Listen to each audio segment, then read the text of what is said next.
souls. Welcome back to Let Her Glow, the show where we talk about burnout, breakthroughs, and how to finally get your spark back. So if you are new here, I am your host, Janet C. Bernstein. I am a keynote speaker. I am the author of Let Her Glow and your unofficial Chief Glow strategist. So today we are cracking open the secret sauce behind my whole brand, the G.L.O.W code. Because let's be real, burnout doesn't just dim your light. It makes you forget you ever had one. At least that's how it was for me. And this framework, it's how I found my way back. So after corporate chaos, identity shifts, and way too many lukewarm coffees at a desk that certainly did not deserve me. But let's rewind for a second. There was a time when I was successful on paper, hitting all the goals, leading teams, training folks, being the Wonder Woman who could do it all. Maybe you could relate. And in fact, I thought I was handling it all. I was juggling everything every single day. And for a while, I kind of felt like I was killing it till I wasn't.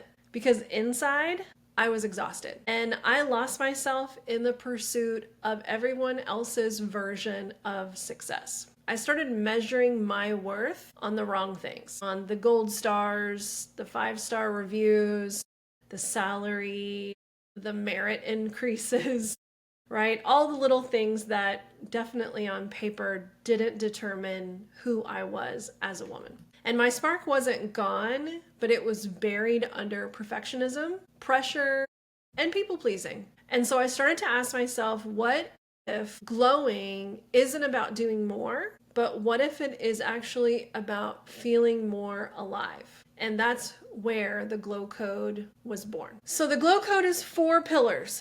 And it's simple to remember, but it's life-changing when you actually live them. So let's break it down. G is for grounded. So you can't glow if you're constantly running on fumes. And grounded means that you know who you are, that you know what you believe, and you protect your peace like it's part of your job description. We're talking every single day. And it's daily rituals, but it's also boundaries, breath work, and being present and not perfect. It's choosing yourself every single day. And yes, I know grounding is one of those buzzwords. We've heard it quite a few times before, but I'm going to tell you, it is not the buzzword that everybody says it is. That's not where the magic is. Grounding is not just kicking off your shoes and standing outside on the grass. Now, is that good for you?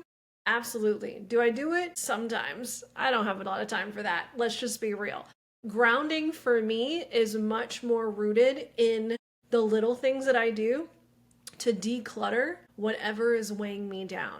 All right. So that might look like cleaning out an inbox or cleaning out my closet. All right. These are forms of grounding. It's figuring out what no longer serves you and what you can kick to the curb so that you can start to fly again. All right. So that really is grounding. And I want you to ask yourself, what's something that is holding you back or weighing you down today that you can release? Because that is a power move. All right. So that's the G. The L stands for liberated. Now this one hits deep, and because so many women that I coach, I feel like they are trapped, and not in cages, but in expectations. They feel like they have to dress a certain way or talk a certain way. They can't post something on social media because they're afraid they're either going to lose followers or it's not going to resonate or they're going to come across as cringy, which, by the way, if you follow me, you know, cringe is one of my favorite words. How can we show up and be more cringeworthy? I'm all about it. But liberated is the process of shedding the rules that were never yours to follow. So it's rewriting the script and it's saying, actually, I don't have to hustle to prove my worth. So one of my favorite parts of the Liberated framework is choosing to show up in a version of yourself that feels super aligned. And for me, that comes through in things like clothing and hair. So of course, everybody laughs a little bit because I decided to trade my blonde highlights for fun magenta hair. That is just one of the things that I chose to do to have a little fun with Liberated. But probably the most transformational part of my whole reinvention of the last several months has been in what I've been putting on my body. So for those of you who've been following along, you know I lost 100 pounds. It took me 2 years to do it. Yes, it was one of the hardest journeys I've ever been on. But one of the most difficult parts about losing weight, and probably something that's not discussed very often, is your entire shift of identity in the form of wardrobe. And I realized it when several months ago I went to go to a networking event, and I was going to be in the room with some really incredible people. And I had a hard time deciding what I wanted to wear. I had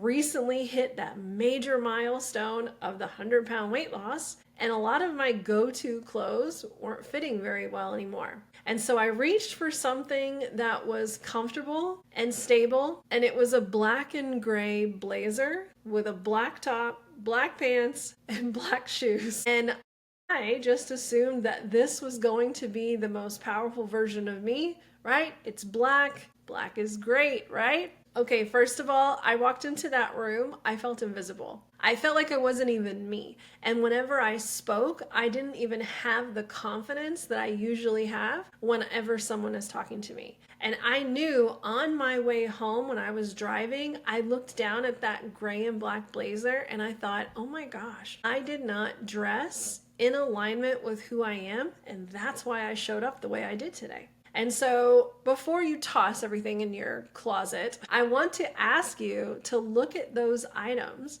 that you're still holding on to. When you put them on, what version of you shows up? Because liberated is when you put on something and your true personality, your true power and energy comes through when you put that item on. So for me, it is trading some of those blacks and grays and putting on fun things like red and pink and of course the magenta hair. So liberated, have a little fun with this one. I want you to ask yourself where you can liberate yourself this week. All right, next up is O, and O stands for on fire. Now this one's fun. This is where your energy reignites. And it's when you start showing up again with confidence, passion, and purpose. And it's when your spark becomes contagious. And it's when everybody starts to tell you you are glowing. This is my favorite part, right? It's where your creativity, your voice, your confidence all comes roaring back. This is usually that first sign that you started to speak with intention and that it's all in alignment with what you're thinking and what you're feeling, right? So that is what I think of when I think of the word alignment. I'm thinking everything in your head, everything in your heart, everything in your soul, it's all showing up and it's all connected. So that is on fire. So think in terms of where in your life do you need to spark something? Where do you need to find that joy again? It might be something fun you used to do that lights you up. Might be a part of your business you absolutely love that you've been neglecting. It might be an old friend you need to reconnect with because they remind you of how amazing you are and how much fun you can have with them in your presence. These are not signs you should ever ignore. On fire is the part that most of us as women, especially if you are going through perimenopause or menopause, this is the part where we start to shift our focus into taking care of everybody else, whether it's our kids, our adult kids, our grandchildren, or our aging parents. And we put ourselves on the back burner. All right. So on fire is where you find what lights you up again.